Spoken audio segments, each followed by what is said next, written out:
Welcome to the Inspired Action Podcast. This is where we have motivational, inspiring conversations and interviews that we hope you'll enjoy listening to. Join us and other inspired actioneers on this alchemical, transformational journey. Welcome to the Inspired Action Podcast. This is pod number 124. My name is Jay, and I'm here with my co-host, as always, Leta Herman. Welcome back, Inspired Actioneers. It's great to have you back for more about the yin and yang aspects of each of the 5 elements. We're really excited about today because the last podcast, number 123, was about wood, and it really helped a lot of listeners figure out their level of woodiness. Yes, I was really trying to understand my level of woodiness, and that was a really good podcast, and I was very happy, and it was fun. I like fun. Fun is good. We mentioned the F word. Yes. Right? The new F word is the fun. It's not a dirty one. It's a good one. It's not a dirty word. So I hope your wood or you're discovering your own wood. Remember, we all have wood in us somewhere. That fun goes hand in hand with the wood. Yes. But I'm ready to go. Let's go. Fire. Let's heat it up. Let's burn this podcast down with some fire. Let's talk about fire. Okay. So we're looking at the yin and yang aspects of the fire element. And fire is really interesting because it's the only element that has 4 types instead of 2. Of course, that's fire. They have so much awesomeness. They just need more. Yes, we do need more. And we are like that. So why 4 types? We're going to explain why in a minute, but I want to say first, with all these episodes on yin and yang, many of the things we've talked about previously about the elements, they apply to all the types of elements. And this is especially important to remember about the fires, because fires all have that twinkle in their eyes. Their voices always go up and down, very excited. They always have a bouncy walk. And all fires, when they're in a good place, they smile. They laugh a lot. So the nuances of the yin and yang aspects, this is just going deeper into it so that we can start to differentiate a little bit among all those fire people that have all those qualities. So we're not saying this replaces any of those things. These are just the nuances. Yeah, the next level. And that's a great way to explain it. But why does fire have 4? So the main reason is numerology. Of course. Chinese medicine loves numbers. So it's no accident how many acupuncture points are on each of the meridians, for example. Yeah, we know. They've thought of everything, right? Way deeper than we even imagine. Yes, the ancients who created Chinese medicine, which, by the way, none of us know who really did create it because it was thousands of years ago. Everything about it is so elegantly done according to what each number represents. And so we're looking at the number 10 right now because each element, we have 5 elements, and each element should have 2, right? A yin and a yang aspect. Yet, we actually have 12 meridians, so it's very confusing. Yeah, the number 10 is perfection, the number of the human being, and of course, 2 times 5, the 5 elements. So it's essentially 2 aspects of each element, and then if someone is confused, right, which is probably the case here, it is fire has 4. So how does it also have 2? Right. So does that make it 6 or does that make it 4? Exactly. It's so confusing. So we must make it that each element has a yin and yang aspect, but fire actually has 2 yin and 2 yang aspects. So it still has a yin and yang aspect. We just break it down again. So we talked about how the liver, the visionary type, is the yin type for wood, and the gallbladder, the implementer, is the yang type for wood. Which still sounds like a garden tool. Yes. So each element I'm going to go out to the shed and get the implementer. Yes. And get that job done. Yes. So we're going to go through all of these. They all have to... right over my head. Not the sharpest tool in the shed. No, I'm not. Not even the implementer. Okay, no, I'm sorry. Okay. That's okay. We need 12. Why do we need the number 12 to come into play here? Because the number 12 in Chinese medicine represents regulation. The body needs regulation to stay in homeostasis. So evidently the number 10 or perfection isn't quite enough.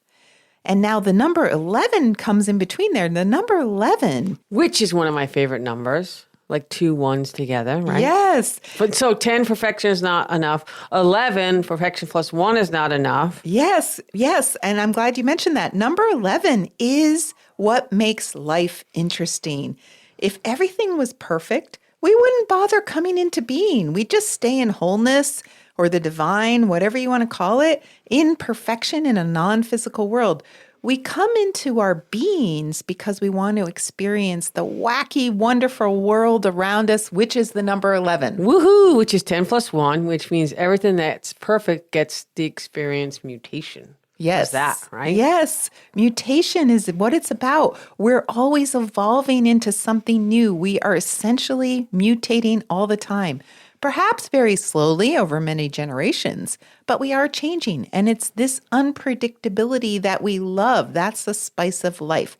That's why we incarnate, to experience the unknown, not knowing what is going to happen next and how we're going to deal with it or change to meet the new demands in life. It also sounds like a plot line for an X-Men movie, right? Versus Yes. the mutants, right? Right. So it's everything new and everything different and everything unknown. And for me, it's about that wood hope that we talked about in the pod 123.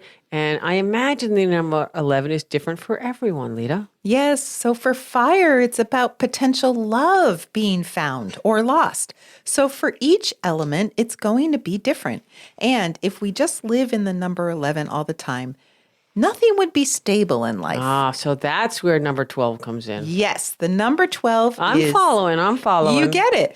We have to have the number 12 to get some level of organization around all this craziness of the number 11. We need to organize it. We need to regulate. So we can't just have 10 organs in the body. We need 12. And Chinese medicine wanted 12 so badly, they had to give 4 organs to the fire element, but they're still grouped into 2, a yin aspect and a yang aspect. It's just that the yin aspect has 2 aspects and the yang aspect has 2 aspects. That sounds uncomplicated. Yes. I thank you for trying to unravel that. Yes, I'm not sure you may have raveled it a little tighter there. I know. But no, I think if you listen to this like 4 times, not 2 times, you might get it right. Yes. Well, for the Chinese medicine practitioners out there, this is obviously a big deal because there are 12 primary meridians in the body as a result. So the bodily functions can be organized internally and create that homeostatic regulation. That's great. Keep going. You're on fire. So, yes, I am. So you can think of the fire element as needing 4 channels because the heart is that important. It's very, very important. I'm going to just let you keep going here. So, of course, it needs a little extra. Something. Something. Little extra something for the fire people, please. Woohoo.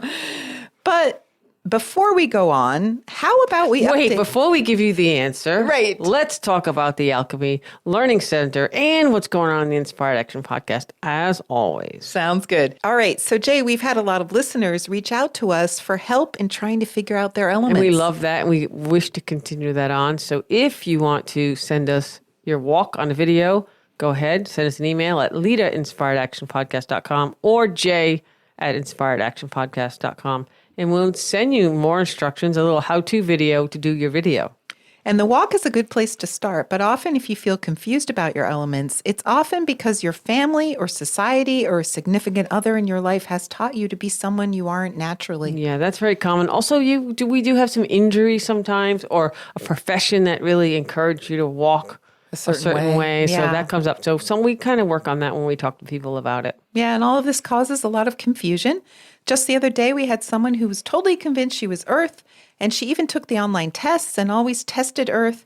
But after meeting with Jay, she realized she was water. But she was answering all those questions in the online surveys as what she thought she should be, rather than what she truly was. Yeah, this can be, a little tricky, and it takes time for people to, take, the look at their lives and the way they act and where they are. And again, we talked about how things changes over time. And, some people, it's really clear in the energetics of their walk and their talk and their face morphology. And sometimes it's not because they're living in another element. Yeah, which is okay. Yeah, it's hard to be your authentic self. And this is a theme in the podcast today because fires have this in spades. It's kind of like intense for fires to be authentically themselves. Yeah, and when some people, when you don't know it, they've been hiding those authentic parts of themselves, and maybe they were taught that it was bad or not good, or they were shame and blame, all those kind of things that we talk about in this podcast as things we want to move out of and move into the more positive, authentic, be yourself kind of stuff. Like a good example is, mothers out there, for some reason, society makes us think we need to be earth. The earth. Uber earth, like really stable, really caring, really giving to your children all the time, selflessly. But what if instead you're just an adventurer who's very spontaneous and silly? Water. Yes. And then our culture taught you that, the mother should be this other kind of mother. So they move out of their authentic water because they don't, really want to have that society judge them as not a good mom or a good, caretaker. So this is a common one. And, I think we have, again, many women in the society today have been kind of squashing that play. Even though you have children, you would want to play, but it's like a different level play. But they squash that to fit into the societal roles of motherhood, for sure. Yes.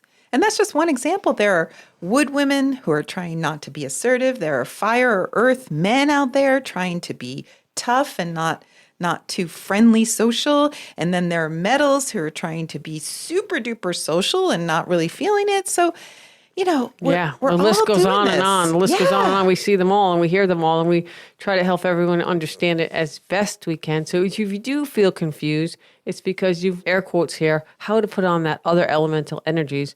It's often your second or third, and hopefully you don't get stuck in that, which we've talked about a lot in the past in this podcast. And guess what, Leta? We're going to continue to talk about it. Yes.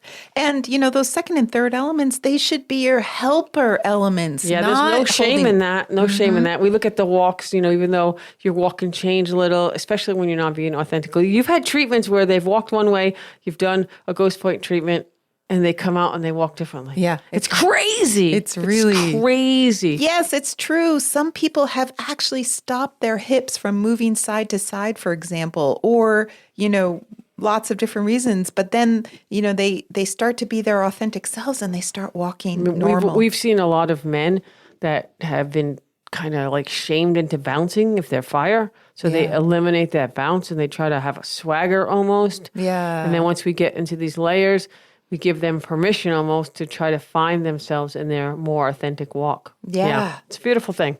Yeah. So go ahead. And the long story short of that, or the short story of the long, I don't know, is to send us your elements. We'll help you figure it out. If you're on this journey, we want to help. So you may certainly send us the video. You can watch the video on how to send your video. Yes, and you also can have session with us. We do consult with people individually, so that's also an option. Yeah. All right, let's talk about our rate and review for our podcast swag on our podcast and our books and all these different things that we have out. It's amazing and fun, and we're just so happy.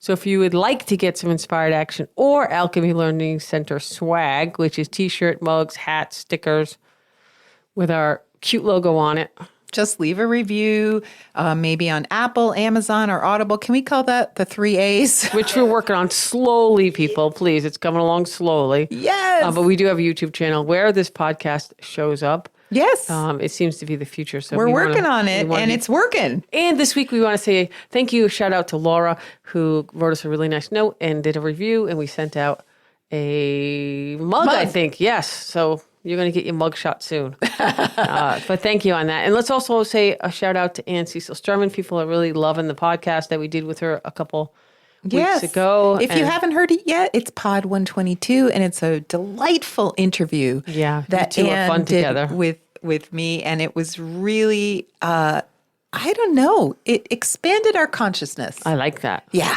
definitely. And I've listened to it a few times now, and it's a lot of fun. And we'll have more of Ann in the future, we hope. So, all right, I think that's it. Rate and review, swag. We have a lot more things. I'm chomping at the bit to make some announcements, but we're not quite there yet. So maybe the next one. But all right, let's get back to fire. All right, you go first. I have a lot to say, but you go first. Okay, so the thing that we're working on today is the heart. So the heart is considered yin, but it has two ways that it can be yin. Remember, there's two aspects for the yin and two aspects for the yang parts of fire. So we have two ways the heart can be yin.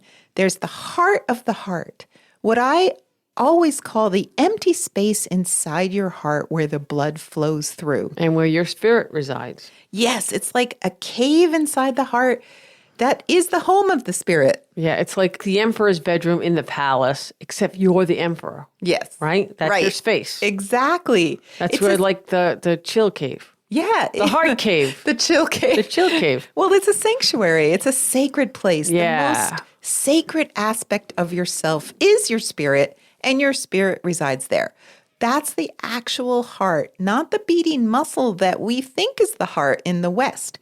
In Chinese medicine, it's the center of the heart where that's empty, where the spirit lives. That's the actual heart. The part that we call the heart here in the West is called the pericardium in Chinese medicine, or the heart protector, some people call it.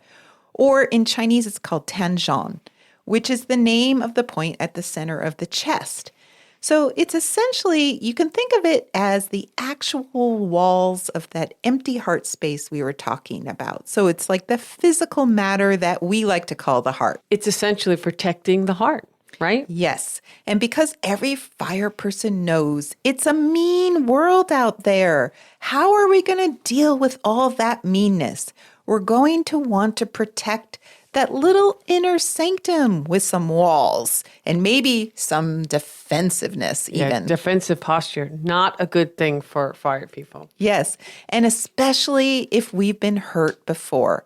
But really, it's not actually the job of the heart protector to protect the heart. We're going to explain that in detail today. It's really the job of the heart protector or the pericardium to allow the light of your spirit, of your inner heart to shine out in the world so that you can love everyone. That's the pericardium's job. It's to send out all the light and love. And, asterisk, it makes your eyes twinkle. Yes. And it causes them to smile all the time. And both that inner heart and the pericardium outer heart, both of those are yin. They don't really do anything. The inner heart is just being, and the outer heart protector part is just radiating the light, like a lamp or something. That's all they do. So they're both yin. So that sounds good. Twinkle in the eye, light and love, just joy. That's a good thing. Those are really good things. All right, so what should we call and give these little names for these two types? All right. Like their nicknames. Right. So remember, Jay said that the inner heart, it's like the emperor lives in the emperor's bedroom. So that's where the spirit lives. And the emperor is in charge of the being. So it's often called the Lord and Sovereign in Chinese medicine. But we like to call it the Supreme Controller. Yeah, I still love the Supreme Controller because the heart people out there, they like to be in control. I'm just saying, okay? They can't help it. And, you know, we're going to go into that why, and why that's really hard for them, but that's going to be a little bit later. But they like to be in control. Well, actually, I think the word like is the issue here. They don't have a choice. They love it's They don't have a choice. They are in control, whether they like it or not. There you go. They It's can't like help that it. breath we talked about with Wood with Hope. Yeah. It's like it's just in there. It just has to come out. Yes. Yeah, and it's I not like their that. fault, and they shouldn't be embarrassed about it. I love that. Just who they are. So, and the pericardium type is the other one, and that part just radiates light and love. So let's call them the Illuminators. not the Illuminati, but the Illuminators. Right. And traditionally, That's another podcast. yes. So traditionally, it could also be called the heart master or the heart protector. We already told you. And it's meant to be illuminating. They're also meant to make sure that things go in a one-way direction out from the heart and that nothing goes back in. So that's the idea of the heart protector. Because when people are mean, we're not supposed to take that in. We're just supposed to keep illuminating. That's what the pericardium types are supposed to do. I like that. That sounds fantastic. Okay. Not always easy to do, but No. sounds fantastic. No. So, Leta, what are the other two fire types? Okay, so the other two fire types are on the yang side of things. But they still have a pair. One of them is paired to the heart and one of them is paired to the pericardium. Just because. Just because nothing is ever simple in Chinese medicine. Now you're getting it, Jay. That's right. Remember, I'm in charge of simple. This is not simple, but I'm following along and I kind of know this, but I'm really trying to like pull it out so anyone who's not really into this can figure it out as well. Yes. So the yang parts of fire, there's two. One is the small intestine. And we like to call it the supreme sorter because it's paired with the supreme controller. And what's it sorting? Everything, literally everything. So we'll get to that in a bit. Okay, and the other one? In Chinese, it's called sanjiao, and that just means 3 heaters. So it's also translated as the triple heater because it doesn't actually have an organ. It just has 3 spaces in the body. The lower abdomen, the middle abdomen, and the chest. Those are the 3 heaters. And do we have a nickname for this? The merrymaker? That sounds like a very medieval way to put it, but I like it. How about party animal? Well, that sounds like a college student. It's kind of a lifetime of being uber How social. about the socializer, the seeker of social? Yes. I think that's it, right? Yes. The socializer. Yes, I think that's it. That's definitely the one. I like that. And so the triple heater / socializer is paired with the pericardium / illuminator. So when we say they're paired, it's just like wood. There's a continuum between the yin and yang pairs. So for fire, there are 2 continuums, or I guess you call them continua? Tomato. Okay, so 2 continui. One that's small intestine supreme sorter on the left, the yang side, and one that's heart supreme controller on the right. Is that correct? Yes. All and then right, the other I got that. Ding, ding, ding, Then ding. the other continuum has triple heater socializer on the left, and on the right is the pericardium We need to put a illuminator. disclaimer. You may listen to this podcast more than once to see where you are on the continuum. That's great. Okay, so that was a big lead up to explain how this all works. That's just a lead up that we're going to get to on this. But let's dive into one of those pairs at a time, Leta, in this episode. And maybe we'll do another one in the next episode. Yeah, I think we might have to. We need to break it down. Okay, so we're going to break it down, fire style. So there are theories about fire. And one of the theories is that the most common fire people out there are the pericardium / illuminators. So I was thinking, let's start with that pair since it is most common, Sure, that sounds good. if that theory is correct. And, we don't know how to even test that theory because, we definitely do see a lot of pericardium. I think it's the illuminators. most common that we see out in the world. I mean, That doesn't mean it's accurate. that means diddly squat in the real world. But yes. It might just mean the other types don't seek out healing as much. I mean, there's just no way to tell. But for this purpose, we're going to say it's the most common. Yes. So let's look at the continuum of those. So much of how we've been describing fire, again, relates to all the fire types, but especially when we describe fire, because they're most common, we really are usually talking about the pericardium type. So remember, it's a continuum. If you're on the extreme right, the most yin side of the continuum, you're not actually as social as we often say fires all are. You'll still be smiley. You still be sociable like all the other fires. And you're still going to want people to like you. Yes. That's for sure. Yes. All fires are a bit shy when they aren't sure if they are socially safe in a new situation. That's a tongue tire. So they're socially seeking safety in a new situation. That's a tongue twister. I'm not even sure I got that right, but yes. So the illuminators, again, are on the more yin side, and they might have fewer friends. Maybe just a few special friends, and maybe they're just a little less interested in being around tons of people. The Chinese translation for this type of person, the most yin fire type, is called Jin Bao Lo.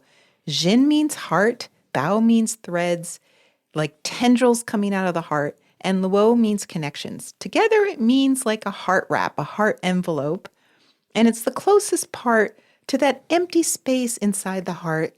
So it's the most private. Yeah, it's about levels of vulnerability for all fire elemental people.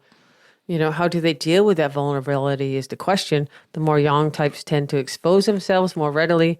And I don't mean that like, woo, just whipping out in the trench coat there. But they tend to expose themselves more readily in hopes of sharing their love and light and perhaps getting more love back, even if it is scary to be vulnerable. They'll do it. They'll do it. That's a really good point.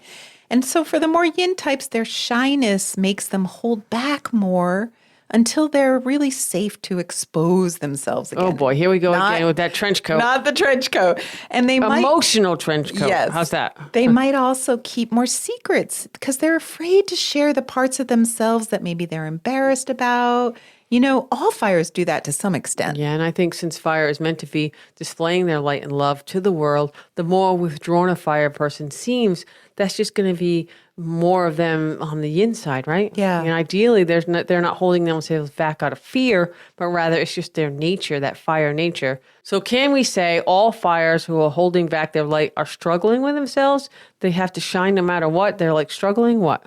It's a really good point. We're talking about the true nature of each fire type when they're in a good place.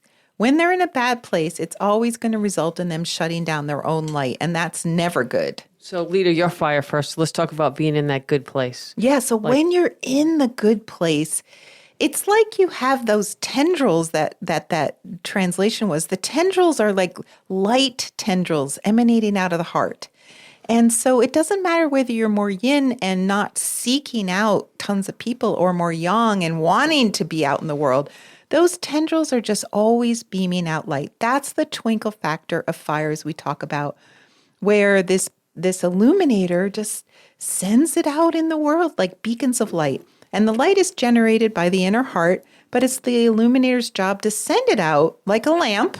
A lamp doesn't really do anything or process anything.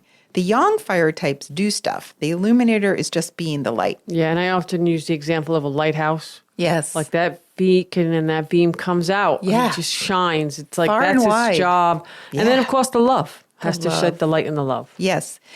Now there's that more yang side of this continuum that the illuminator is on. And so on the far left side, we have The noisier version of the Illuminator. Yes. Right? Woohoo! Woohoo! The triple heater or the socializer is incredibly busy with life. Yeah, they're doing that extreme social version of fire. They're always doing, a little bit doing, then the wood. Yeah. This is more of the social. They want to go to every party, every county fair, every concert, maybe a flea market. I don't know, yard sale, garage sale, tag sale, whatever you call it. I don't know. They just like to be, they're socially seeking. Yes. They're seeking the social. Yes. And that's that extreme yang energy. It looks like extreme outgoingness. So they're constantly processing the relationships they're having, the connections they're having. They're making tons of connections, tons of friends. We like to say they have like 50 friends or something like that. 50 like best close friends, yes. But all these connections, it does make a ton of complexity in their lives. They're all over the place. Their lives can sometimes feel out of control, maybe. And the people may not always like them back. And then there's all that. Or if someone tries to keep them in one spot and they want to move on, they want to do things, they want to seek more social. Yes, they want to be everything everywhere all at once. That's why there isn't a single organ associated with the triple heater. It's literally is everywhere all at once. Yes. Right?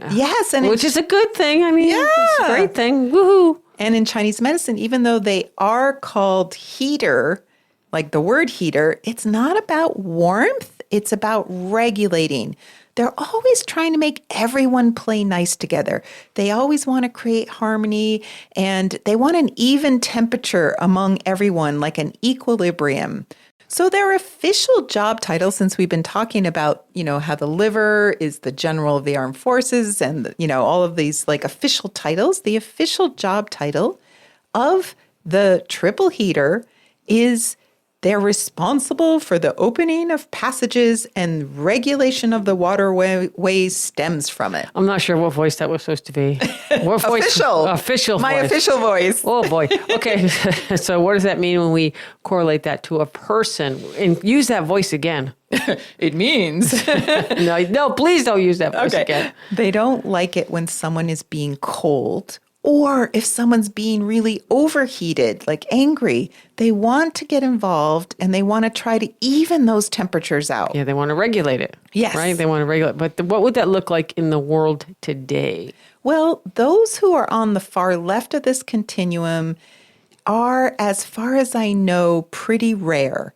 They're going to be the life of the party fire types, the ones who entertain everyone. Everyone circles around them to hear their stories, or at least they're wishing people would do that. Yeah, but at the end of the day, they might still go home alone, and that's their vulnerability. They deal with their vulnerability by being uber social. That might still mean that they're shy inside and they're not making those deeper connections, which they really want. Yeah. They don't result in these longer lasting relationships. They might just be too vulnerable. And that's how they might struggle.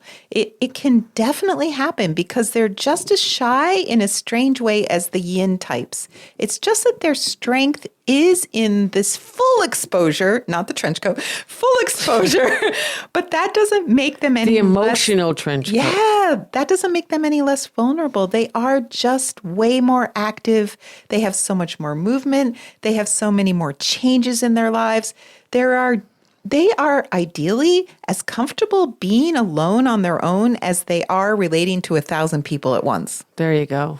Yeah. Wow. That is just a lot of people, but Yeah, for a wood person, that's like, and I have fire second, so I can, I do like people. Yes. Most of the time. No, I love people.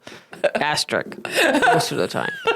So Leta, aren't many fires right smack dab in the middle of this continuum? Like you have a bit of both. Yes, I've always been a bit shy, but I love people and I love being social, especially when I feel safe. So I'm naturally very social, but in the past, I tended not to make as many friends as I actually wanted to because I was shy and I held myself back a little bit.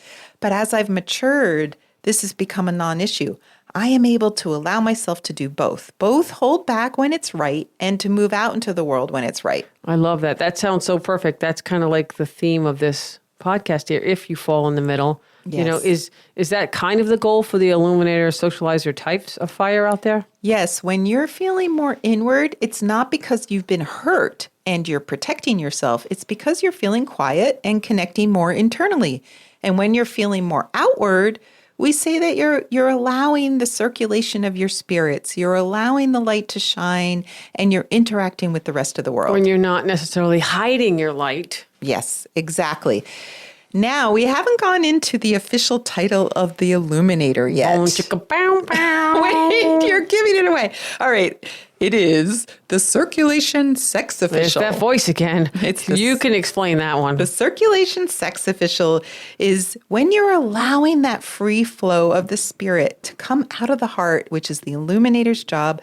The spirit is what actually animates our bodies. In fact, they say the body has a network of animation in it. And this is that it's what makes us feel alive. It's our vitality. And when we're in a sexual situation. And not a Disney animation. No, let's just say you're aroused. Definitely not Disney. And you're turned on. And when you're turned on, you feel this surge of energy in your body. And you actually even get sexual secretions due to the Illuminator. Now we know why it's not Disney. Yes. And that's the spirit of you getting animated throughout your body. That's the Illuminator's job. I'm not even going to make another joke about that. I'm just going to let that go. They say this is the movement of joy and elation, which is the Illuminator's job. Which hopefully is the feeling we have during sex. Yes. Or making love. Hopefully. And this function can't happen if our hearts are closed. So the nickname of the pericardium that people use called heart protector, it's kind of a misnomer. Yeah, you said that earlier, and I wanted you to go deeper into that. So that's good. Let's talk about a little bit about that. It's not really there to protect. Right, because the heart should be open so the light can shine out. But at the same time, it's not supposed to let anything get in. So there should be no need for protection because there should be a natural filter keeping the bad things out. The idea of having protection means not opening your heart. So the art of the open heart is to open the heart. Yes. So that sounds simple, right? Yes. Okay. Yes, it's not about building a fortress around the heart. That's what heart protector sounds like. It's about being a beacon of light. Like it's the a lighthouse, like yes. you said, it's just out there. It's to show us, the rest of us, the light. Like just there it is, bing, bing. I don't know what a lighthouse sounds like. I don't know. The lighthouse doesn't take anything in, it just shines out. So no wall is needed. The way to deal with vulnerability in yourself is to open up and shine. This allows us to experience joy and elation. Like you have something to shine on, something separate from yourself. Exactly. In the next episode, we're going to talk about the heart of the heart and how that type, the one we call the supreme controller, it's like the filament of the light at the center of the light bulb, at the center of the lighthouse. But not the bulb itself. Oh, yeah, or not the lighthouse. It's what generates the light. The illuminator just makes sure that it gets out into the world so that it can shine on something else, someone else. When there's another person that gets to receive that light, that's what brings you the joy and elation. It actually brings joy and elation, hopefully, to both parties. It's an exchange, sort of, or at least it has an effect. Whereas the heart person, it's not relevant that other people see or feel that light that's, deep inside. It's a more internal experience of the light when you're the heart type. Yeah, I like that. That's awesome. And a little bit out there, but we're going to break that down. But why don't we wait till next time to go deeper into that one? Yes, sounds I think good. that goes with the second part of this. Yes, that sounds great. But I love it. It sounds fantastic. Yes. So how else can we tell if someone is an illuminator versus a socializer, the seeker of social? That's a good question. So here's another great way to look at it. The job of the illuminator is like an ambassador. And they also say it's kind of like an envoy. So what does that mean on the continuum? If you're on the right side, the yin side of the continuum, you're more like the ambassador who lives at the embassy in another country. So the ambassador represents the country that they're from, and their presence isn't like doing things. The presence is the doing. They're not doing much. People come to them maybe to meet with them, but they're holding a position of representative. They're the resident, which is often how it's translated from the Chinese. The resident of the embassy, or some people call it the ambassador for the heart. It represents the heart in the world. It's the tangible aspect of the heart, because it's the outer walls. So it's the expression of the heart. We have a lot of metaphors and titles and nicknames in this podcast. Yes. Right? It's a lot. But what about the envoy to the ambassador for the heart? Yes. Because every ambassador has an envoy. Yes. So the envoy is the person you send out to the far corners of the kingdom to greet people or to other countries to convey an important message. More metaphors. So the Got to break this down, Leta. But the envoy is the socializer. They're much more outward in their expression of that residency. So that's going to be much more, or at least in the middle of the continuum. Like you. Like me, I would definitely be more the envoy. I love to be that person. I love going out and bringing a message, which is probably why I love doing this podcast. It's so awesome not to just be the lamp, but actually go out and talk with people.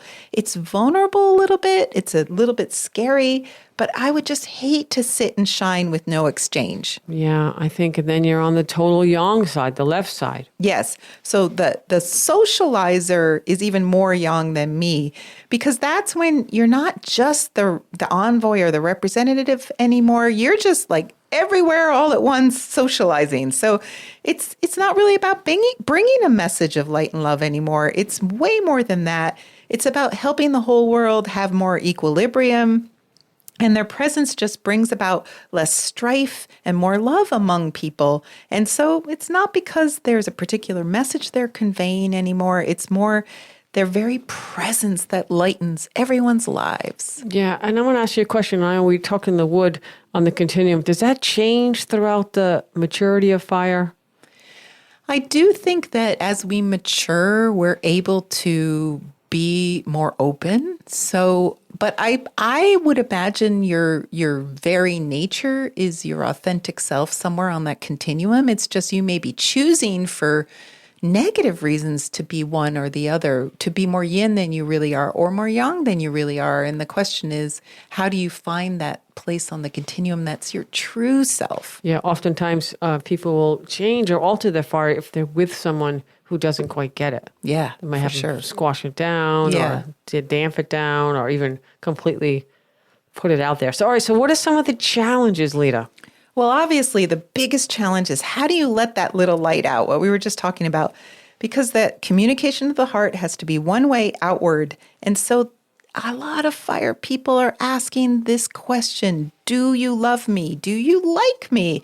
They're always kind of letting or looking for the love to come back in the other direction. They're trying to like suck in love instead of give out love.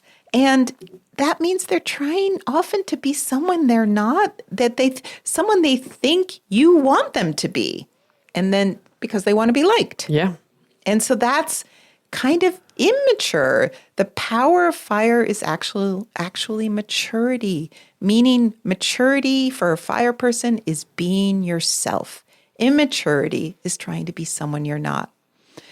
So a lot of challenges are how to not be defensive when people aren't receptive to you or even mean to you. Which happens a lot in this world. Yes, and fires get very defensive. It is super hard not to. Right away, that heart protector comes in and you want to kind of duke it out. Remember, we often say fire is the master or the queen of passive aggressive. Yes, it kind of clicks that off. Yes, the passive aggressive is a huge issue for fires because they know that they want to be loving and they want to be kind. And yet, if they feel defensive, they're going to use that passive aggressive, which is like couched in niceness, aggressiveness. Yeah. And then there's the triple heater. How do they struggle? How does the socializer struggle? So you kind of referenced it, Jay, earlier when you said sometimes they can go home alone. So sometimes they want so badly to, socialize, to just constantly be with people. They might find it difficult to be alone. And so that may cause them to have a lot of relationships that aren't that great for them. They'll just pick anyone and not the right person. And that could slide into some sexual addictions and, like even substance abuse, all kinds of like slippery slope of like shitville. Yeah. For a fire person. Yes. Doesn't have to happen and it doesn't always happen.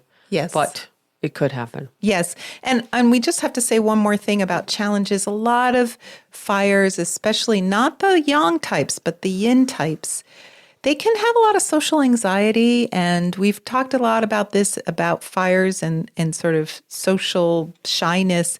But if you have water, a second element, it can even cause a lot more social anxiety because water is naturally awkward and fire doesn't want to be awkward. And so there's that. So they have shy and socially awkward. Yeah. So you'll see in their eyes, we characterize a lot of fire eyes as they look at you, they look away, they look vulnerable. And again, this is sort of hampering the light shining out. Yeah, I think that sounds great. I love the way you talk about the difference of the roles there. So I think that's great. So the pericardium's job on a whole is just radiating light and love, and it's circulating the spirit via the blood through the body and animating it. It's about being turned on in life. What does Abraham say? Tuned in, tapped in, turned on. Yes, Did I get that right? Yes, Esther Hicks always, as Abraham says, how do you be tapped in, tuned in, turned on? We now know what they were talking about. But yeah, boom, chicka, bow, bow. So if it is part of life. It's a great thing to be celebrated. Yes. So if you think about it, it's your job to communicate the radiance of the spirits wherever you are on this continuum between the pericardium and the triple heater. Your strength is your vulnerability. Your vulnerability is your protection. We often say you become so good in yourself, like self-love in a big, big way. That's your protection. You just love and love and love forevermore. Just like earth gives and gives and gives, and metal serves and serves and serves, you just need to be the light and the love and bring the joy to the world. Just be your lighthouse and be proud. Well, that's Let Jay. it shine. Bing. Bing. All right. So we're going to continue this. Yes, we're going to continue next time with the heart and the supreme controller and the small intestine, the supreme sorter. And we're going to talk about that continuum. So your homework, if you choose to accept it, is to listen to this podcast again. Yes, there you go. All right. Thank you. Have fun. Bye. Light and love. Shine your light. Yay. Bye. You've been listening to the Inspired Action Podcast, and you've reached the end. Woohoo! why not celebrate a little bit and click that subscribe button right there. We love having you with us on this journey, and we want it to continue. You can also rate and review this podcast. And if you have already, thank you so much. We read all reviews, and your reviews help other people find this podcast as well. You can also be a part of this podcast yourself by submitting a voice recording message and emailing it to us at leta@inspiredactionpodcast.com or jay@inspiredactionpodcast.com. And if you want, you can join our Facebook group or follow us on Instagram. Join us next week for another Inspired Action conversation. And thank you for listening. Thanks for listening, and remember to hug the dog.